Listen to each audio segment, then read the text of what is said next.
तू अपने साधन से,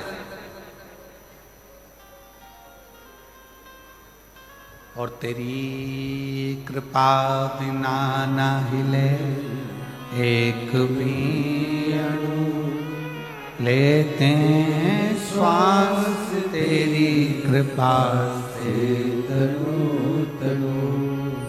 हे गंगाधार मुक्ति द्वार ओमकार तू, बोले ओमकार तू।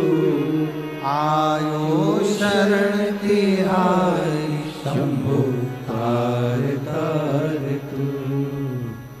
आप जिस भाव से, जिस हृदय से, जिस चित्त से, जिस वृत्ति से, जिस मन से भगवान शंकर की कथा को अपने भीतर उतारोगे, शिव उस भाव से आपको प्रकट होगा, उस भाव से आपको मिलेगा।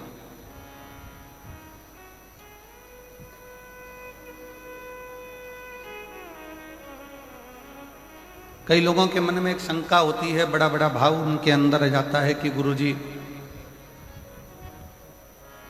जब हम भगवान का भजन करते हैं, स्मरण करते हैं, कीर्तन करते हैं, भगवान की भक्ति करते हैं, तो हमारे ऊपर फिर दुख क्यों आता है? हमको तकलीफ क्यों आती है? हमको कष्ट क्यों आता है? शिव महापुराण की कथा कहती है, अभी आम का सीजन चालू हो गया, केरी आने लगी, आम आने लगा। आम के बगीचे में जाकर देखना, जो नया नया पौधा होता है, नया नया आम का पेड़ होता है ना, उस पेड़ में जो नए नए फूल आते हैं, हमारे इधर मध्य प्रदेश में तो उसको आम के पेड़ के मोर कहते हैं, कि आम के पेड़ में मोर आएगा। अब इधर नहीं मालूम छत्तीसगढ़ में कि उसको क्या कहते हैं, पर हमारे उधर कहते हैं मध्य प्रदेश में कि आम के पेड़ में जब फल आने वाला होता है तो पहले मोर आ जाता है, पहले फूल आ जाता है।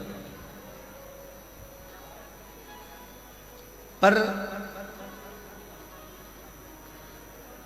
जब कोई नया आम का पेड़ होता है, पहली बार उसमें अगर फूल आता है, पहली बार अगर उसमें मोर आता है, तो बड़ा सुंदर दिखता है कि कितना सुंदर है, कितना विशाल है, कितना बढ़िया है, इसमें आम आएंगे, बहुत आएंगे, ढेरों आम लगेंगे और ढेरों आम इसमें लग जाएंगे। पर जो श्रेष्ठ माली होता है ना, आम के पेड़ को जो संभालने वाला होता है, जो श्रेष्ठ माली होता है, जो बगीचे को संभालने वाला माली होता है, वो क्या करता है? उस आम के पेड़ के, नए आम के पेड़ के मोर को, फूल को तोड़ लेता, तोड़कर उसको फेंक देता उसी पेड़ के नीचे।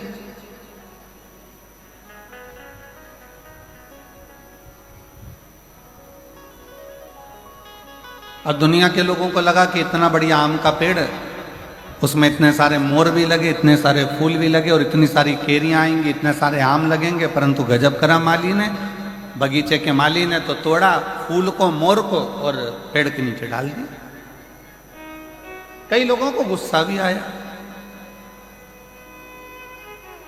कई लोगों को लगा भी सरी कि ये क्या करा, बताओ, आम का पेड़ में इतने सारे मोर लगे थे, इतने सारे फूल लग रहे थे, और उसने तोड़कर सब नीचे पटक दिया, उसको कुचल दिया, बेकार कर दिया। पर जो समझदार था, जिसकी चित्तवृत्ति में समझदारी थी, उसने माली को धन्यवाद दिया कि वारे माली, तूने अच्छा करा, जो पहली बार नए वृक्ष में जो मोर आए थे, फूल आए थे, उसको तोड़कर तूने कीचड़ में डाल दिया, पेड़ की जड़ में डाल दिया। क्यों? क्योंकि हमारा एग्रीकल्चर कहता है, हमारी प्रकृति कहती है कि नया पेड़ का फूल, आम के बगीचे में लगे नए पेड़ के अगर मोर को, फूल को तोड़कर फेंक दिया जाए, तो दूसरी बार जो फूल आते हैं और दूसरी बार जो फल आते हैं वो अपार आते हैं, जिसको गिना भी नहीं जा सकता। इतनी कृपा के साथ में उसमें आम लगना चालू हो जाते हैं, उसमें फूल लगना प्रारंभ हो जाते हैं।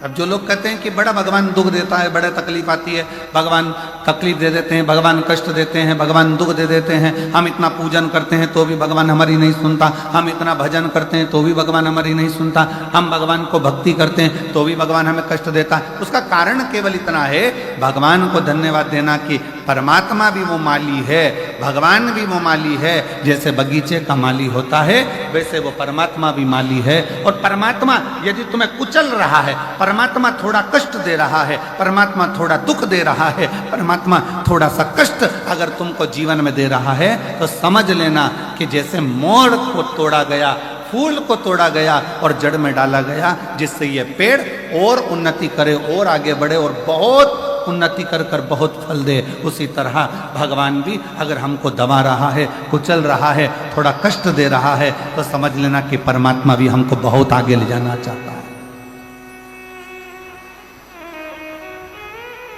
समझ लेना, परमात्मा भी हमको बहुत आगे तक लेकर जाना चाहता है, परमात्मा हमको बहुत दूर तक लेकर जाना चाहता है, परमात्मा हमको बहुत अग्रणता में लेकर जाना चाहता है।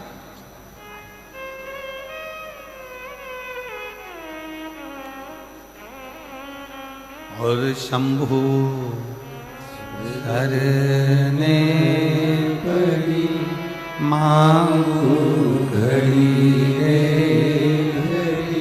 दुख काटो दया करीन दर्शन आपो। शंभु शरणे पड़ी मांगू घड़ी रे घड़ी, दुख काटो दया करीन दर्शन आपो।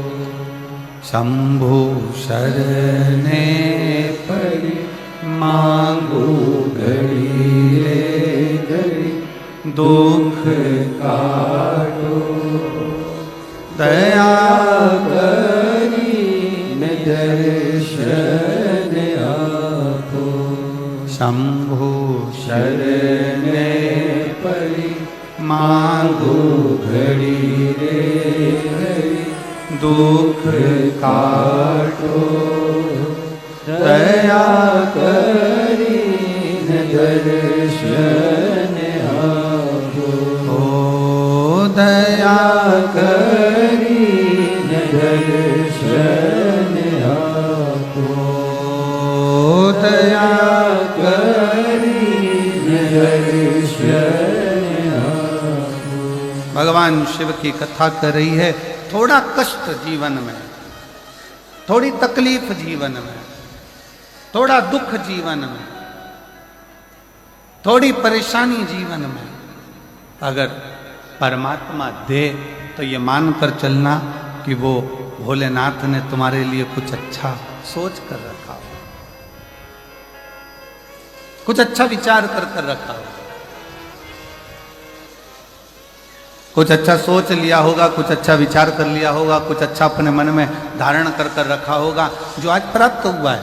और बहुत बहुत मैं जशपुर के सभी श्रोता भाई बहनों को, इस जशपुर जिले के सभी श्रोताओं को बहुत बहुत साधुवाद देता हूं कि तुम्हारे पुण्य बड़े प्रबल हुए होंगे, जो यीशु महापुराण की कथा मधेश्वर नाथ के चरणों में जो हो रहे हैं। बहुत बहुत बोल बम का नारा है, आवाज नहीं आई, जरा दमदारी से बोल बम का नारा है, सारी समस्या का हल भगवान शिव ने जो आपको और हमको यहाँ